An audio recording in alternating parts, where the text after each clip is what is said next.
رحم الله من قرأ الفاتحة.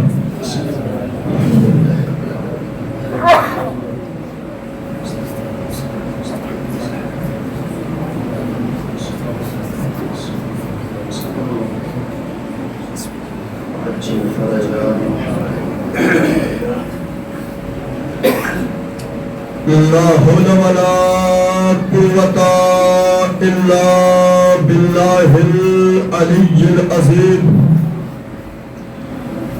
أعوذ بالله من الشيطان الرجيم. بسم الله الرحمن الرحيم. الحمد لله الذي لا يبلغ مدحته القائلون ولا يحصي نعماءه العادون ولا يؤدي حقه المجتهدون. الذي لا يدركه بعد الهمم ولا جناله غوث الفتن. الذي ليس لصفته حد محدود ولا نعت موجود ولا وقت معدود ولا أجل ممدود. فطر الخلائق بقدرته ونشر الرياح برحمته ووطد بالصخور ميدان أرضه.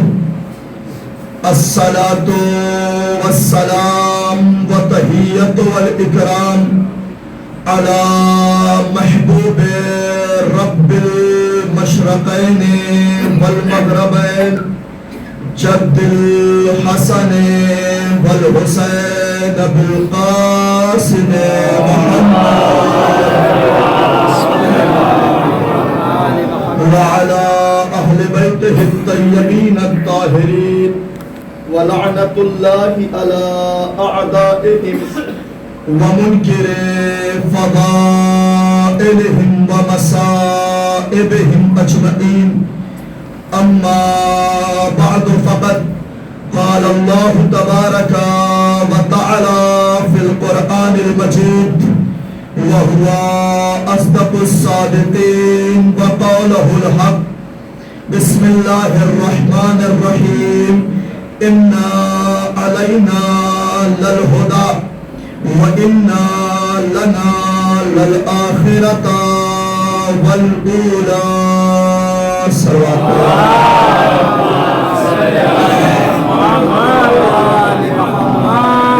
ایک مرتبہ سورہ حمد اور 3 مرتبہ سورہ توحید کی تلاوت فرما کر مرحوم مغفور سید محمد حیدر ابن سید علی مہدی کی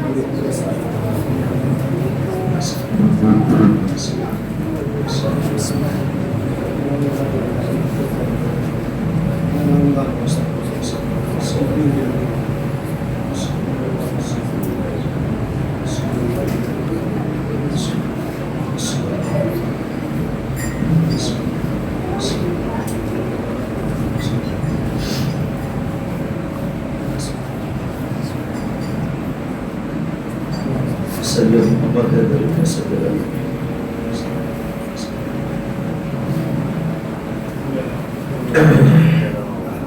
مل جل کے سلام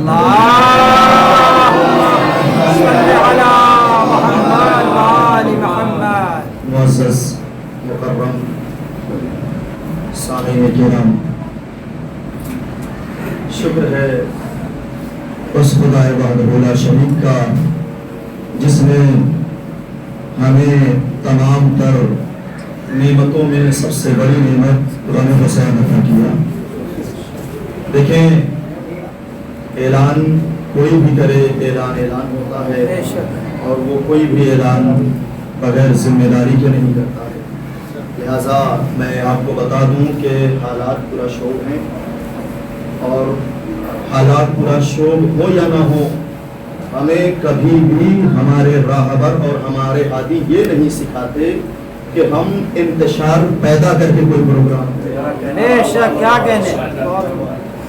ہمارے راہبر اور ہمارے ہادی نے سکھایا ہے کہ ہم انتشار اور اختلاف کو پیدا نہ کریں، اور ہم کبھی بھی انتشار اور اختلاف کو پسند نہیں کرتے۔ لہذا اگر حقیقی میں اپنے امام کے چاہنے والے ہیں، اپنے راہبر کے چاہنے والے ہیں، تو ضروری ہے کہ ایسے اقدامات انجام دیں کہ جس سے نہ انتشار ہونا اختلاف ہو۔ اس لیے کہ شاعر نے کہا گلے ملو سب درود پڑھ کر حسد کی دیوار توڑ ڈالو، گلے ملو سب درود پڑھ کر حسد کی دیوار توڑ ڈالو، کیوں دلوں میں بغض و حسد رہا تو حسین کا غم کہاں رہے گا، دلوں میں بغض و حسد رہا تو حسین کا غم کہاں رہے گا۔ مل جل کے ایک صلوات پڑھیں محمد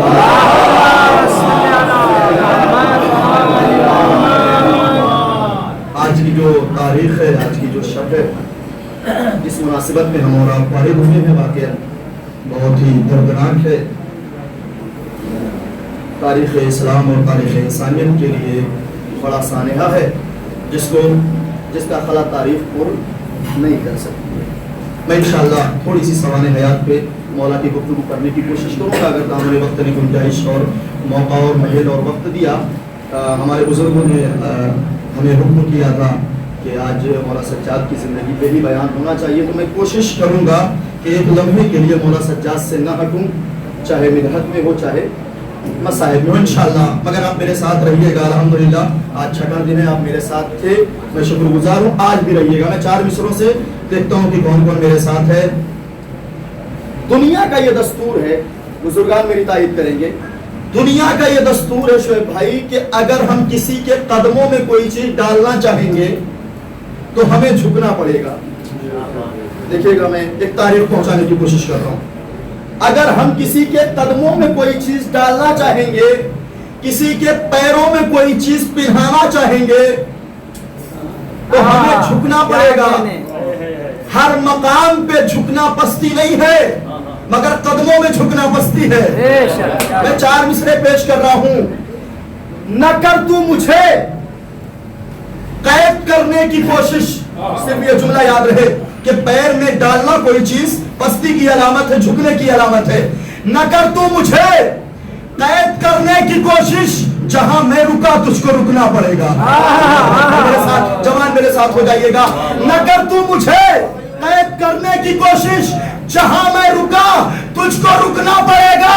اگر میرے پیروں میں ڈالے گا بیڑی، تجھے میرے قدموں میں جھکنا پڑے گا۔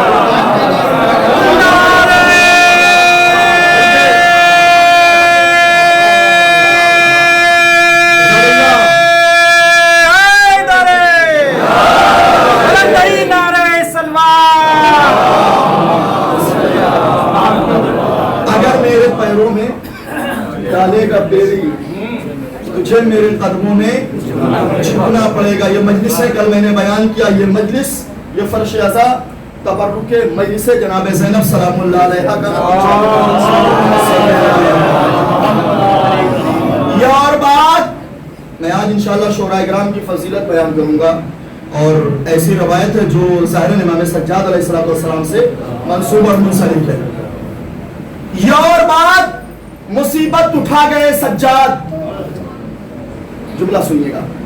یہ اور بات مصیبت اٹھا گئے سجاد، مگر یزید کو قیدی بنا گئے سجاد۔ یہ اور بات مصیبت اٹھا گئے سجاد، مگر یزید کو قیدی بنا گئے سجاد۔ جلوس لے کے 72 کی کامیابی کا، یزید دیکھ تیرے گھر میں آ گئے سجاد۔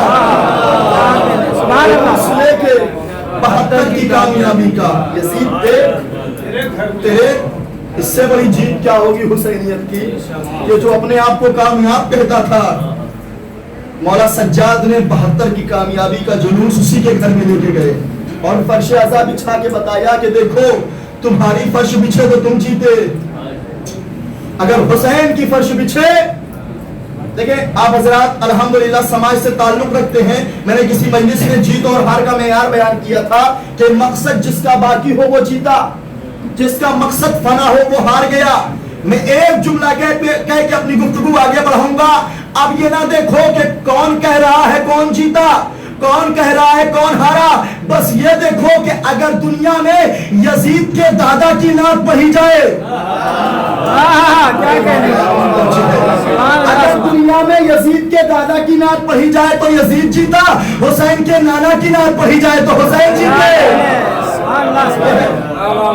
بہت سے ایسے جملات ہیں مگر میں چاہتا ہوں کہ ان کو روک کر یہاں پر گفتگو کو آگے بڑھاؤں۔ اربعین کے حوالے سے میں نے بہت سے فقرات اور بہت سے جملات آپ حضرات کے اذہان عالیہ تک بیان کیے، لیکن ایک عجیب و غریب جملہ جو آج میری نظروں کے سامنے، میری نگاہوں کے سامنے سے گزرا۔ لوگ یہ کہتے ہیں کہ جب جناب علی اصغر میدان میں گئے تو یزید کے 10,000 بھاگے، اونو محمد گئے 20,000 بھاگے، علی اکبر گئے 50,000 بھاگے۔ جیت اور ہار کا معیار دیکھیے گا۔ غازی عباس گئے، کوئی دریا پہ رکا ہی نہیں۔ غازی عباس گئے، کوئی دریا پہ رکا ہی نہیں۔ تم یہ کہتے ہو نا کہ 1,00,000 جیت گئے 72 ہار گئے، کہنے سے کچھ نہیں ہوگا، کم سے کم آ کے دیکھو، لاکھوں میں ہزاروں بھاگ گئے، 72 میں کوئی نہیں بھاگا۔ لاکھوں میں ہزاروں بھاگنے والے ملتے ہیں، 72 میں کسی تاریخ نے نہیں لکھا کہ کوئی بھاگ گیا۔ یہ ہے اصحاب حسین۔ اب منبر پہ آ جائیے، میں نے کہا تو شورا اکرام کی فضیلت بیان کروں گا، شاید 2-4 مدحت کرنے والے اور پڑھ جائے۔ ظاہراً امام چہرم نے ارشاد فرمایا کہ جب بھی کوئی ہمارا ذکر کرنے کے لیے منبر پہ آتا ہے تو لب اس کے ہلتے ہیں، حرکت ہم پیدا کرتے ہیں، زبان اس کی ہلتی ہے، تاثیر ہم پیدا کرتے ہیں۔ اور بے شک اگر کسی کو شک ہو تو منبر پہ آ جائے، اسے یقین ہو جائے گا کہ امام نے صحیح فرمایا یا امام نے غلط فرمایا۔ ذہن میں کچھ نہ رہے، کم سے کم نعرہ حیدر تو یاد رہتا ہے، کم سے کم نعرہ حیدر تو یاد رہتا۔ اچھا، لوگوں کو حسب نہیں ہوا کہ امام کیسے مدد کرتے ہیں۔ ایک ذاکر منبر پہ آیا، لوگوں نے کہا کہ کیا تمہیں یقین ہے، بس یہاں سے میرے ساتھ ہو جائیے گا، میں گفتگو کا آغاز کر چکا ہوں، کیا تمہیں یقین ہے کہ تمہارا امام تمہاری مدد کرتا ہے؟ کہا بے شک ہمیں پورا یقین ہے۔ کہا اگر تمہارا امام تمہاری مدد کرتا ہے تو برسر ممبر ہم تمہارا امتحان لیتے ہیں، اگر بات حق ہو تو میرے ساتھ ہو جائیے گا۔ خون جگر آپ کے سامنے پیش کر رہا ہوں، اگر تمہیں یقین ہے کہ تمہارا امام تمہاری مدد کرتا ہے تو مصرع ہم دیتے ہیں، تزمین آپ لگائیے۔ شورا اکرام بیٹھے ہیں، میں آپ کے احترام اور آپ کی فضیلت میں بیان کر رہا ہوں۔ مصرع ہم دیتے ہیں، تزمین آپ لگائیے۔ مصرع دیا، الٹ کے پلٹ کے پلٹ کے الٹ کے، شعر دیکھیے گا، پہنچ گیا وہاں تک، الٹ کے پلٹ کے پلٹ کے الٹ کے۔ اب اگر اتنے شورا اکرام بیٹھے الحمدللہ، مجھے کوئی بتا کہ فضیلت کہاں سے بیان ہو۔ اصل میں مصرع فضیلت کے لائق ہے ہی نہیں، مگر واہ ہے کرم امام، اس نے فوراً لو لگایا، مولا آپ نے کہا تھا اس یقین پہ منبر پہ آیا ہوں، مولا میری لاج رکھ لیجئے گا، اپنی حدیث اپنے کلام کی لاج رکھ لیجئے گا۔ جیسے ہی ادھر سے توسل ہوا ادھر سے امام کی مدد ہوئی، آنکھوں کو کھولا، زبان کو اس نے حرکت دی، فوراً دہن سے جملہ نکلا، رسالت کے جوہر امامت میں دیکھو، الٹ کے پلٹ کے پلٹ کے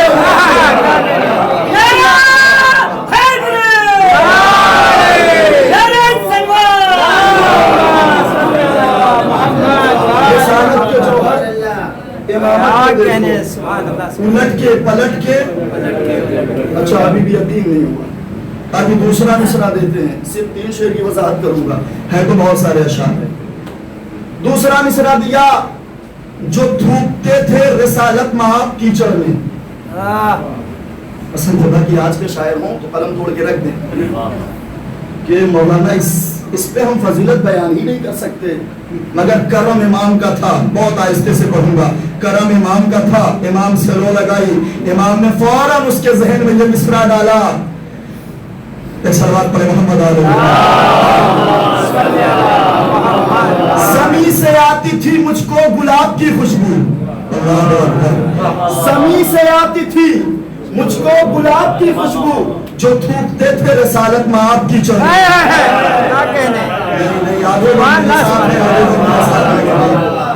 اچھا یقین نہیں ہوا، بس آخری چاہے جیسے استقبال کرے گا اس کے بعد اپنی گفتگو کا آغاز میں کر دوں گا۔ اس نے تیسرا عجیب و غریب دیا، سننے کے بعد غصہ آپ کو آئے گا۔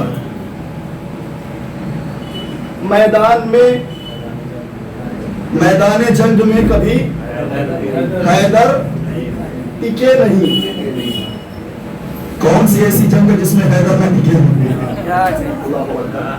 لوگ چلے گئے جو اپنے آپ کو بہت بڑا جنگجو کہتے تھے، مگر حیدر کسی بھی جنگ میں بھاگے نہیں ہیں۔ میرے مولا ہر جگہ تو فضیلت ہو گئی، یہاں پہ کیسے فضیلت بیان کی جائے کہ اگر یقین ہے تو زبان کو حرکت دے، تاثیر ہم پیدا کرتے ہیں۔ زبان گویا ہوئی، دہن سے ایک شعر نکلا، ارے باد جہاد مال غنیمت کے واسطے۔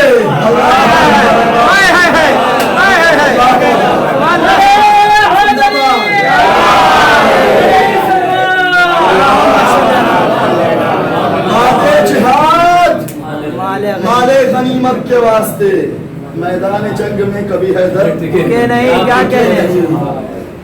مال غنیمت کے لیے کبھی، لہذا یہ ہیں ہمارے امام اور ہمارے رہبر اور ہمارے ہادی جو مدد کرتے ہیں۔ آئیے میں گفتگو مولا سجاد پہ آج انشاءاللہ تمام کروں گا، ابتدا بھی میں نے کی ہے۔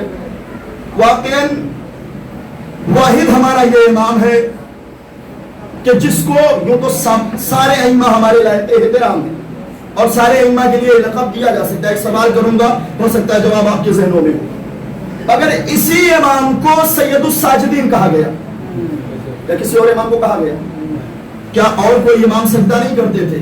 لیکن یہیں پر رک کے ایک اعلان کر دوں تو مجھے کہا گیا ہے حالات پورا شور ہیں، خمسے کے عنوان سے محبوس ہو چکی ہے، نصف بچی ہوئی ہے، لہذا جو باہر بیٹھے رہتے ہیں ان سے میری گزارش ہے کہ وہ اندر ہی آ کے بیٹھا کریں۔ خدا نہ خواستہ کوئی ایسی بات ہوگی تو وہ سلسلہ جو الحمدللہ کامیابی اور کامرانی کے منزلوں پہ ہے وہ رک جائے گا۔ ایک صلوات پڑھیں محمد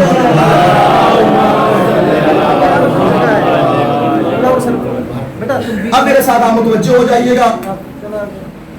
واحد یہ امام جس کو سید الساجدین کہا گیا، میرا سوال آپ سے ہے، ساجد اور سید الساجدین میں فرق کیا ہے؟ ایک سوال ہے میرا، میں بہت آہستہ سے اس کا جواب دے کے آگے منزل کو بڑھا دوں گا۔ ساجد اور سید الساجدین میں فرق کیا ہے؟ ساجد اسے کہتے ہیں، جواب سنیے گا، ساجد اسے کہتے ہیں جو سجدہ کرنے کے لیے پاک زمین تلاش کرے۔ اللہ اکبر، جملہ بہت بڑا ہے۔ ساجد اسے کہتے ہیں جو سجدہ کرنے کے لیے پاک زمین تلاش کرے۔ سید الساجدین اسے کہتے ہیں زمین جس کا انتظار کرے کہ اب اس پر سجدہ کرے۔ یہ ہے فرق، یہ ہے فرق سید الساجدین اور ساجد میں۔ ہم اور آپ ساجد ہیں لیکن ہمارا امام سید الساجدین ہے۔ نائجیریا کے بزرگ عالم دین سب جانتے ہوں گے، ان کا نام کیا ہے؟ سب نے احتجاج کیا ہے، کانپور میں تو بہت بڑا احتجاج ہوا، ایسا یہ نام بھولا نہیں جا سکتا۔ آیت اللہ ابراہیم زکزکی پورا نام۔ ان کے ساتھ حادثہ کیا ہوا؟ گولیاں لگ گئی، ہوا نا؟ تاریخ ہے آپ کے سامنے، شاید جذبہ سید سجاد آپ تک پہنچے۔ قید میں ڈال دیا گیا، ان کے گھر والوں سے ان کی ملاقات نہیں کرنے دی جائے۔ ان کی چھوٹی بیٹی نے بیان جو کیا ہے میں آپ کے سامنے پیش کروں۔ ان کی چھوٹی بیٹی کا بیان ہے کہ میرے بابا کی ایک آنکھ کی بینائی جا چکی، کیوں؟ اس لیے کہ معالجہ نہیں ہو رہا ہے، دوسرے آنکھ کی بینائی عنقریب ہے کہ چلی جائے۔ میرے بابا کے ساتھ بہت ہی برا سلوک کیا جا رہا ہے۔ میرا سوال یہ ہے کہ جب ہر طریقے سے مجبور کر دیا تو قید میں کیوں رکھا ہے؟ سوال ہے نا، جب حکومت تمہاری ہے تو قید میں کیوں رکھا ہے؟ آزاد کر دو، ان کا تو سب کچھ چھین لیا ہے، اسلحے تمہارے ہیں، فوج تمہاری ہے، تخت تمہارا ہے، تاج تمہارا ہے، پھر بھی ابراہیم زکزکی کو قید میں رکھا ہے۔ عجب نہیں وقت کا حاکم میری آنکھوں میں آنکھیں ڈال کے کہے کہ آزاد کر دیتا، کسی اور کا چاہنے والا ہوتا، آزاد کر دیتا، کسی اور کا چاہنے والا ہے، یہ اس کا چاہنے والا ہے جس کا امام ہاتھوں میں ہتھکڑی ہونے کے بعد بھی وقت کے یزید کا تختہ پلٹ دیا کرتا ہے۔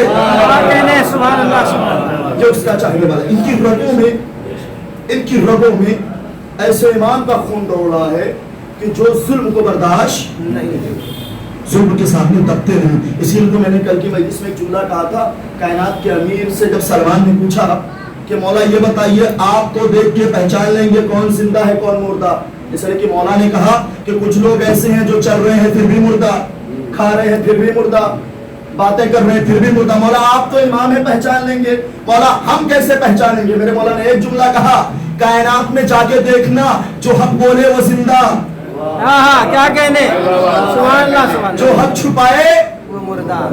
اب یہ نہ دیکھو کہ یہ چل رہا ہے تو زندہ، یہ دیکھو کہ حق بول رہا ہے کہ نہیں، کیا کہنے، یہ دیکھو کہ اس کے اندر حق بولنے کی طاقت کتنی ہے۔ آئیے دربار شام دکھاتا ہوں آپ کو، جس کی میں نے تھوڑی سی تیاری کی ہے۔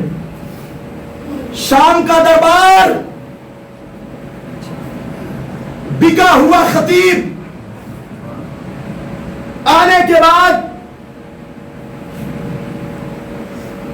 علی اور اولاد علی کی شان میں گستاخی کرتا ہے۔ جب اس کے تمام تر لہجے ختم ہو گئے، امام نے کہا کیا اجازت ہے، قسم خدا کی مقتل میں عربی کا بھی یہی جملہ ملتا ہے، کیا اجازت ہے کہ اس لکڑی کے ڈھیر پہ جا کے کچھ کہوں؟ مولا شبیہ منبر کی ہے، خود عربی کے بارے جا کے پڑھیے گا۔ مولا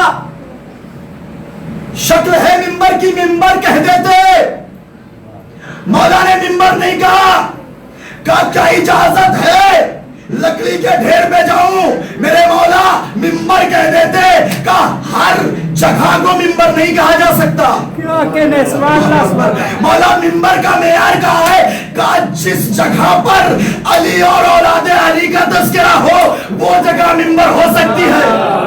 کیا کہنے، مولا نے کہا لکڑی کا ڈھیر، اجازت نہیں دے رہا تھا، اسے پتا تھا نا کہ کتنا بھی قیدی ہو رگ میں خون جو دوڑ رہا ہے وہ علی کا ہے۔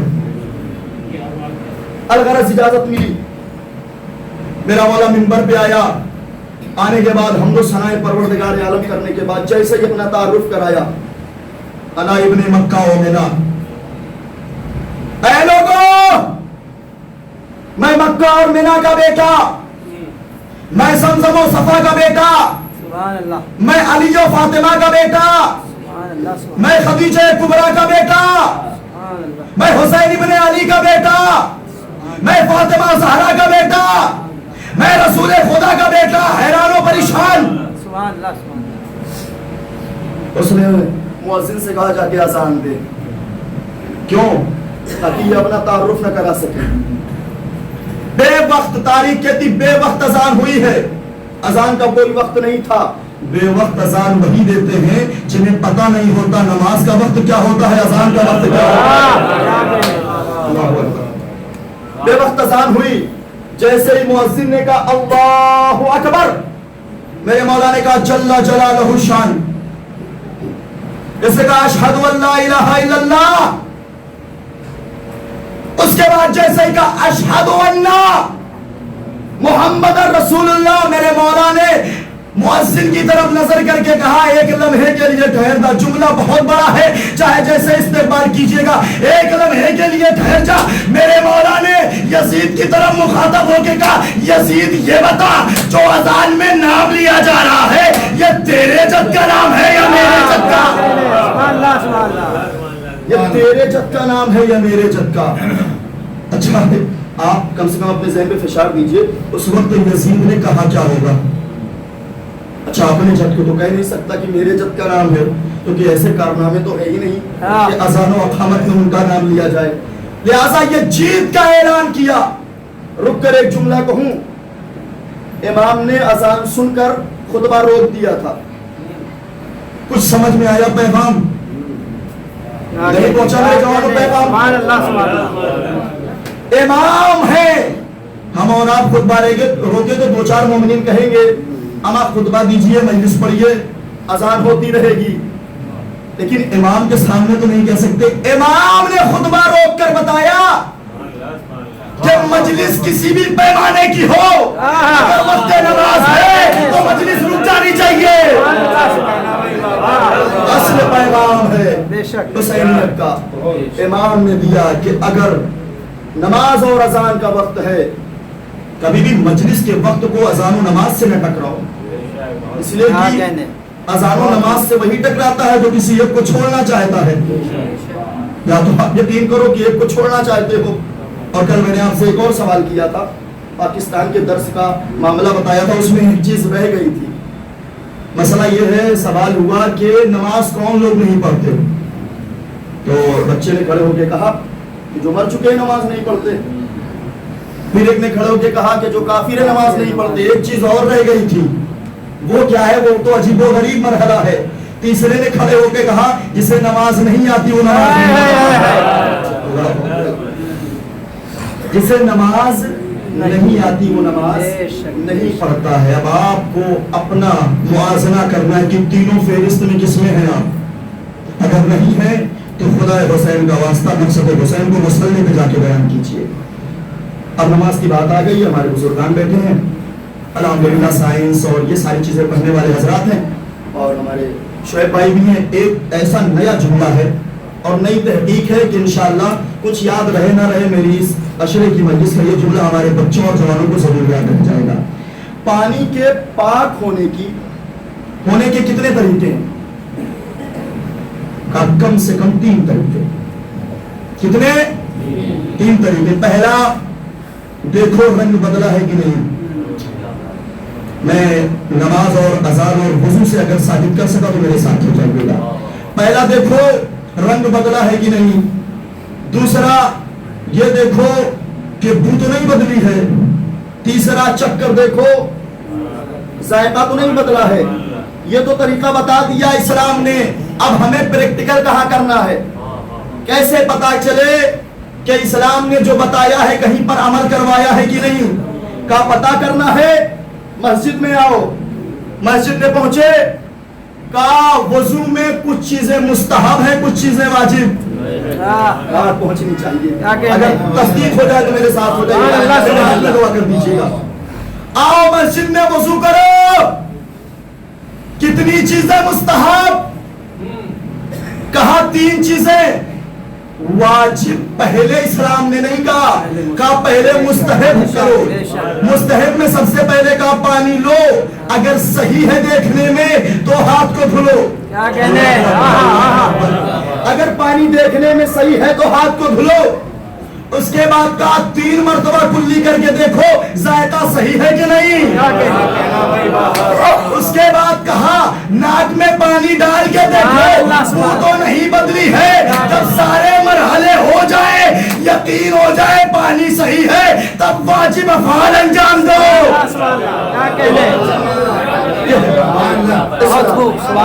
یہ ہے شریعت، یہ ہے اسلام. کہ اسلام نے یہ نہیں کہا سیدھے واجب کرو، کہ مستحب کرو. دیکھو تو پانی صحیح ہے کہ نہیں. ہر غیرے سے وضو کر کے نماز نہیں پڑھ سکتے، بلکہ جو پانی اسلام نے مہر لگا دی کہ یہ صحیح ہے، اس کو آپ انجام دے کر آ کر نماز پڑھ سکتے ہو. اب سید الساجدین سے یہ مجلس منسوب ہے. ایک واقعہ ان کی تاریخ کا بیان کر کے اپنی گفتگو تمام کر رہا ہوں، وقت بہت زیادہ ہو گیا. چوتھے امام کا زمانہ ہے. ہمارے اور آپ کے 5ویں امام ظاہراً 2 برس کے ہیں. اپنے بچوں کے لیے میں پڑھتا ہوں، بزرگ مجھ سے بہتر جانتے ہیں. ہمارے اور آپ کے 5ویں امام 2 سال کے ہیں.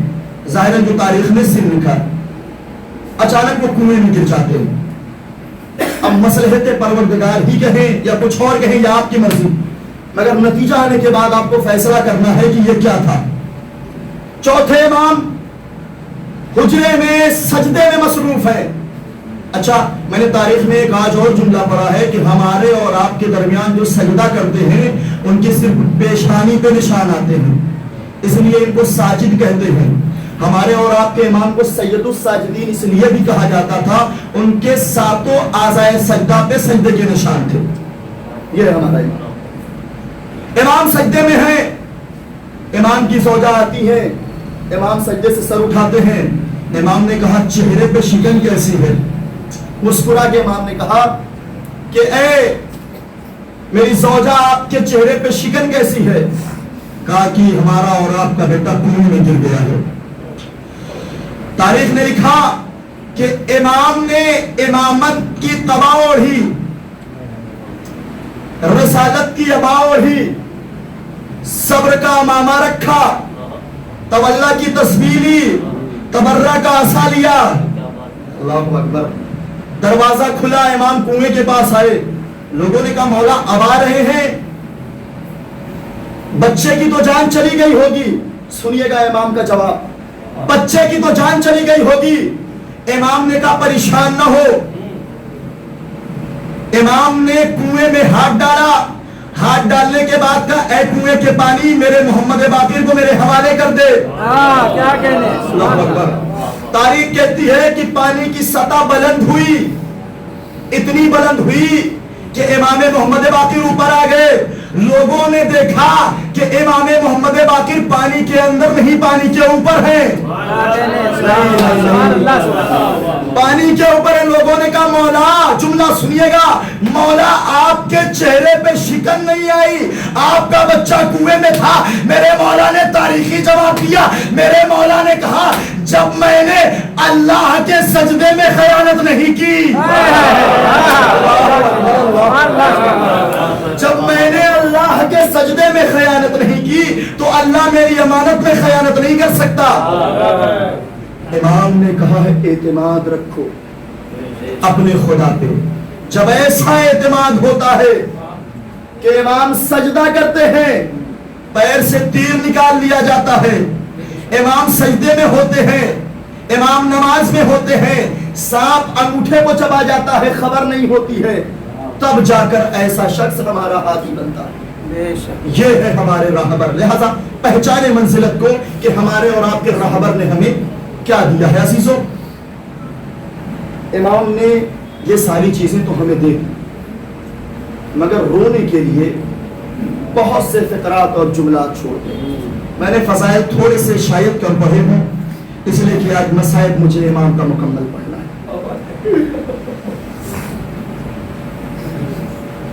تاب اتنی نہیں ہے کہ مولا سجاد کے مصائب پڑھ سکے، اس لیے بھائی کے ایک اگر غیرت دار بھائی ہے نا تو اس کی زندگی کا ایک مقصد ہے، جب تک اس کی زندگی رہے اس کی بہنیں اس کے سامنے بے پردہ نہ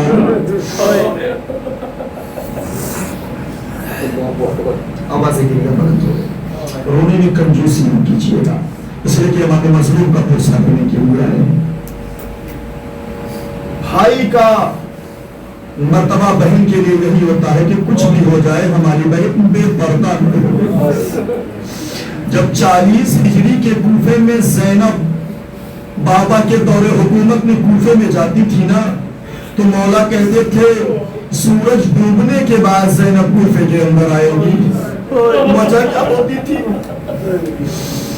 تاکہ کوئی دیکھنے والا زینب کو نہ دیکھ سکے، مگر جب 61 ہجری کے کوفے میں زینب گئی تو دروازے پہ روک کے یہی کہا گیا ہے زینب کو روکو، بازار کوفہ سجایا جا رہا۔